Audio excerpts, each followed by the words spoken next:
The UK has launched a new campaign to fight a rise in knife-related crime. Black boy wearing a sweatshirt that reads, "Coolest monkey in the jungle." Dove is apologizing for an advertisement that triggered backlash on social media. Always is officially removing the Venus symbol from its products. The company is making the change in an attempt to make the labeling more inclusive of transgender and non-binary customers. Gucci apologizing and removing this $890 turtleneck sweater from shelves. But the backlash on the internet has been so fierce, suggesting that a soda brand can bring together everybody. Provocative, certainly. Offensive to the vast majority, unquestionably.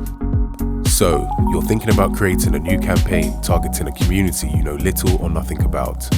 Or you're a business who needs a fresh understanding of people who are typically hard to reach. But where to begin? Welcome to Culturetool, a new cloud-based solution designed to reach the people that you're trying to understand and we understand the most. We collaborate with a growing community of people who are committed to painting a more accurate picture of their community. Just create a profile of your organization, create a survey, and we'll do the rest. Best of all, a percentage of the money you pay us goes directly to organizations or charities who are making a real impact in building minority communities. Let's work together to make your campaign more believable and keep members of the public at peace, knowing that you've done your homework and produced your best work yet. Welcome to Culturetool.